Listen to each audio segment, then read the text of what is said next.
Everyone wants to pin their name in the history books. And with 3 different visions of an analog future, you gotta wonder, who's it gonna be?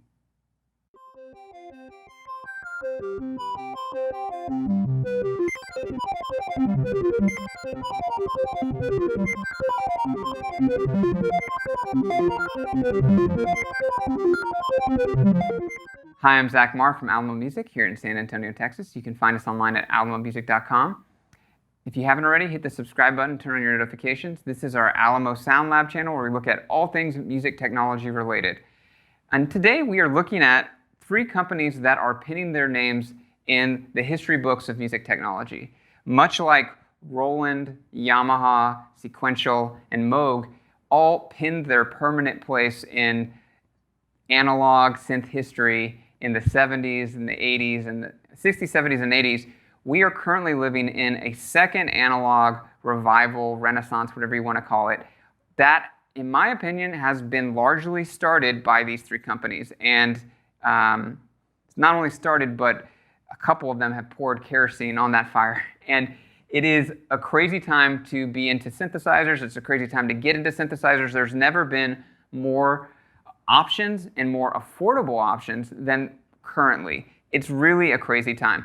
And all of these companies, in their own way, have envisioned a future that makes analog synthesis available to the everyday musician. It puts it in reach. It takes it out of this kind of specialty niche sphere and pushes it down so that any guitarist, any pianist, any flute player can pick up a module, pick up a software in some cases, and express themselves through analog synthesis, through VSTs, emulating analog synthesizers, and through also cool digital synthesizers. So it's a really cool time to be into electronic instruments, and an even cooler time to be into analog instruments. So let's talk about these 3 different visions and a little bit of the history of each one of these companies: Arturia, Behringer, and Korg.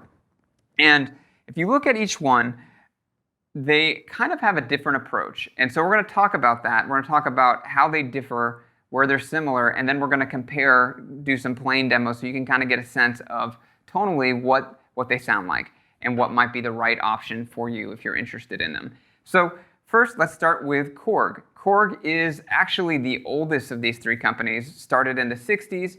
It lived through the original analog revolution from in the 60s, 70s, and 80s and contributed to it. It had a number, the Trident, the Poly 6, the Monopoly, a number of drum machines. Korg contributed to the original analog kind of moment in history. But it was really a side story. It was not, when it's more, it's a company that you associate, if you're really into analog synthesizers and you have a bunch of Rolands and Yamahas and a few sequentials or not, you probably have a Korg or 2 in your collection. But it's kind of it's not one of the main characters. They became more of a main character in the 80s with their digital synthesizer that was a massive success with the Korg M1 that displaced the DX7.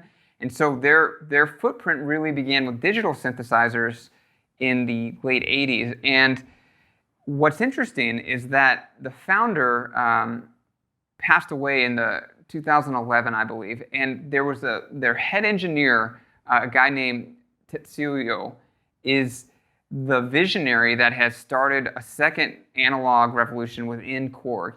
And he began with the Volca series and then proceeded on with the Minilog, the Prolog, the Monolog, and I think he was also behind the ARP Odyssey re-release and the MS-20 re-release. And so really, he's a younger guy, and he has, and he's an electrical engineer, and he's really just pushed out a huge amount of affordable analog synths.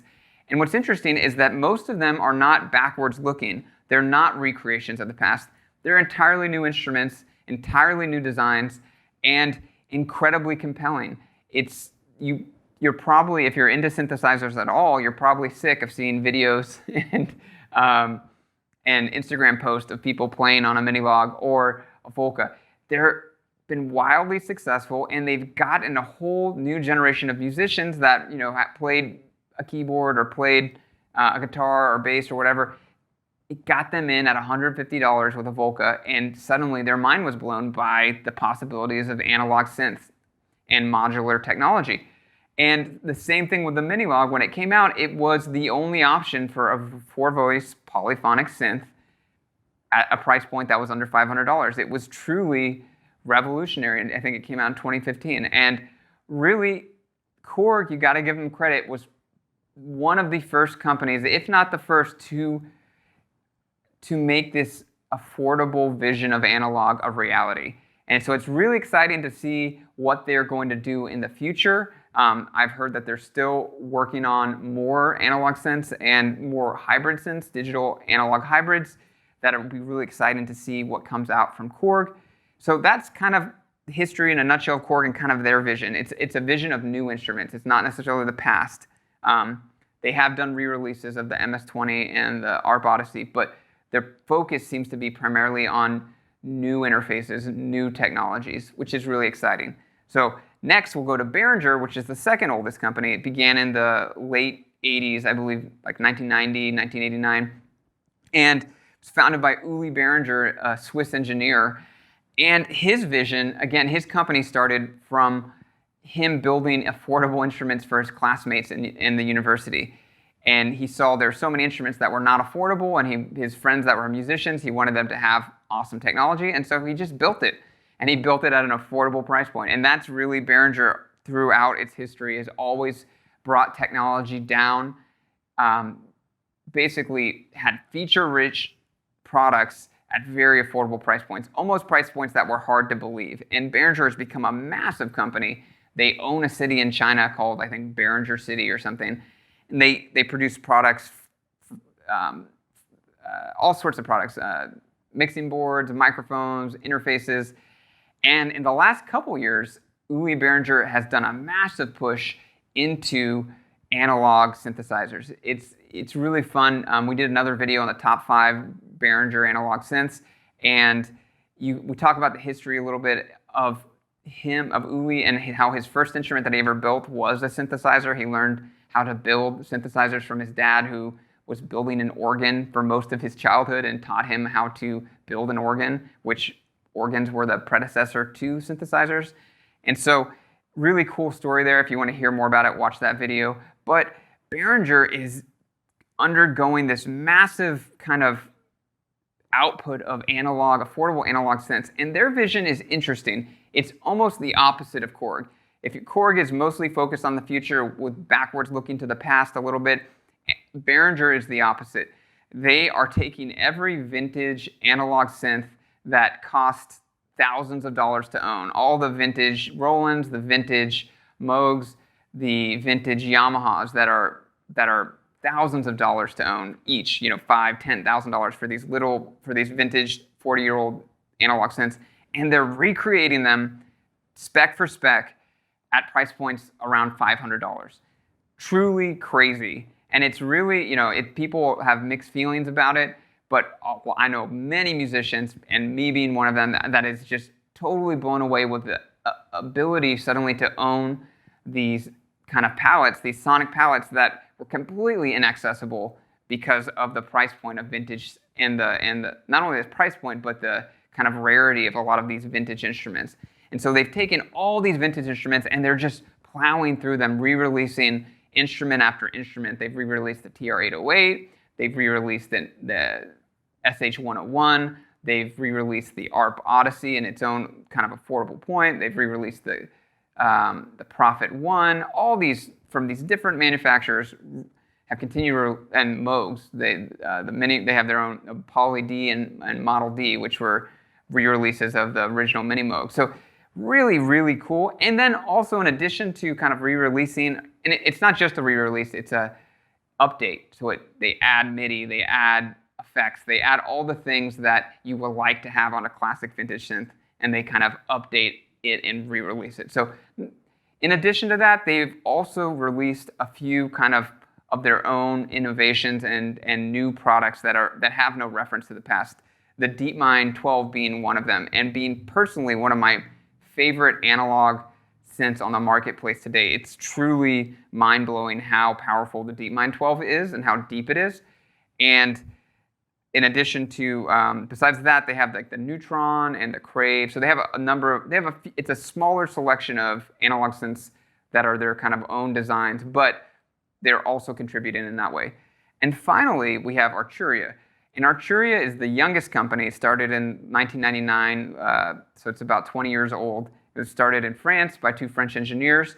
And originally, Arturia's vision was a VST vision. They looked at, much the same way Behringer looked at the past and said, wow, there's all these really awesome vintage analog synths that would be so cool to make, what can we do to make them accessible to a whole new generation of musicians? And Arturia did it through VST. So they went and created kind of the best VSTs for things like a Jupiter 8 and for things like a Mini Moog, and they're $150, and you are able to have a really high quality virtual instrument that is a clone of these classic analog synths. And really, they were ahead of everybody else in doing that. Roland Cloud does a lot of that now, and Roland's invested heavily through their ACB technology into really great emulations of classic vintage synths. But Arturia has been doing it for 20 years and really have been pushing the envelope and are really recognized in that space as being awesome options for getting classic sounds. What's interesting, though, is that about 10 years ago, they started to look at how they could create their own analog synths for today's world.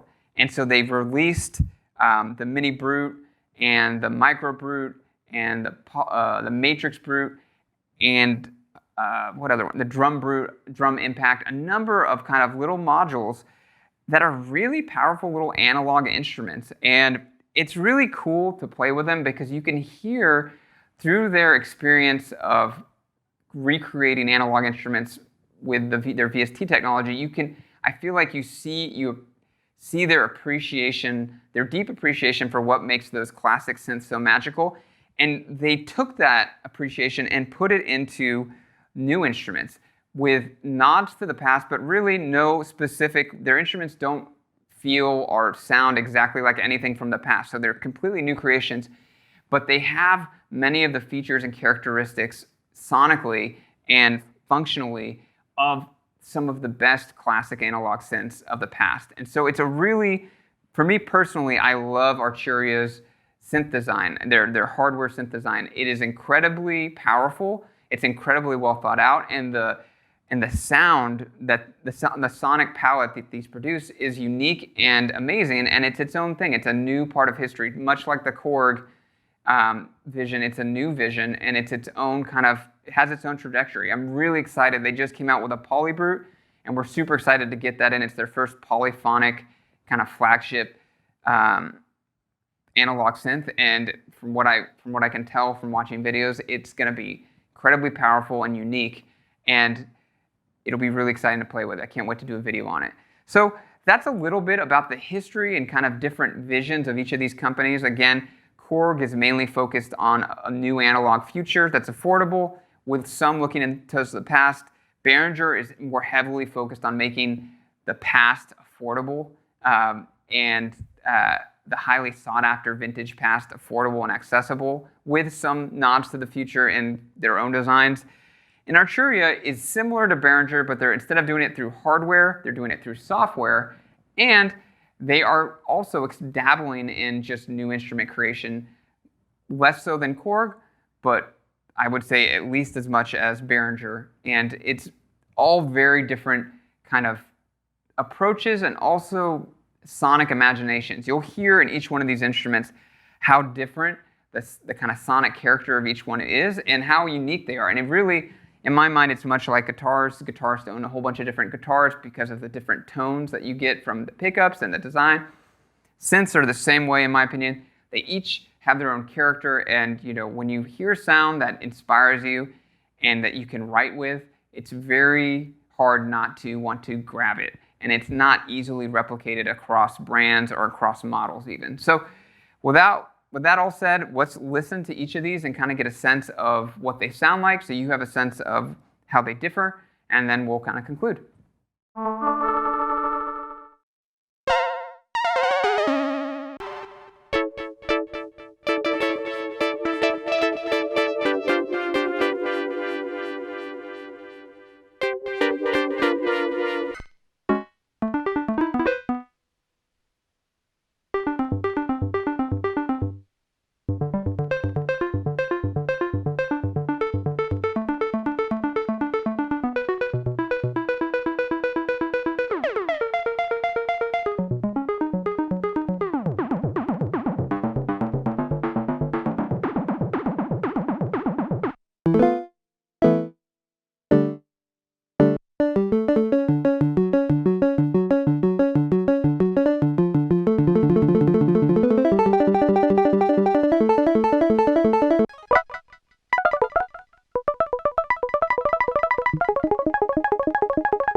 So, which vision of the future are you betting on? Or are you like me? You're hoping all three continue to be wildly successful and continue to innovate and create. I think it's hard with the sonic possibilities of each kind of manufacturer. I think it's hard to choose between any of them, but sometimes you just have to make a choice. And one last thing before we kind of conclude, I wanted to talk a little bit about each of these instruments. These are not comparisons in terms of being truly like each other. The Mini Brute 2, in my opinion, is my favorite of the current production of Arturia's analog synth. It's a mono synth, so these two are not mono synths, so it's very different in character to these two. I think the Polybrute will quickly become my favorite of all of Arturia's, but we do not have one currently, so we weren't able to demo it. But the Mini Brute's a very powerful monophonic synth, so pretty different in character to these two. The DeepMind 12, we use the desktop version just because of space constraints. There's a full 88 key, I think it's 88 key, maybe it's 61. There's a full key version that comes as a single unit. And they also make a DeepMind 6 and 6 desktop that are a little bit less expensive and smaller. But the reason we showcase this one is I really think it is kind of the pinnacle of what Behringer has done. I love their recreations, but this kind of new creation is an incredible, it's if not the most powerful polyphonic synth on the market, it's up there in the top 2 or 3 in terms of affordable polyphonic synths.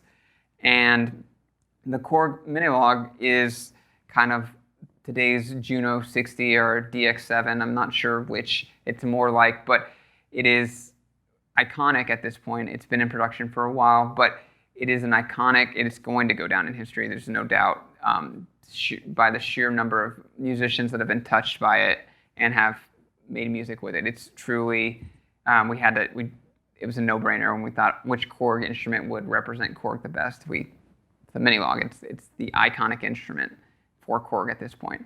So if you have any other questions or comments, please leave them below. We'd love to engage further with you and kind of discuss synthesis or other music technology questions.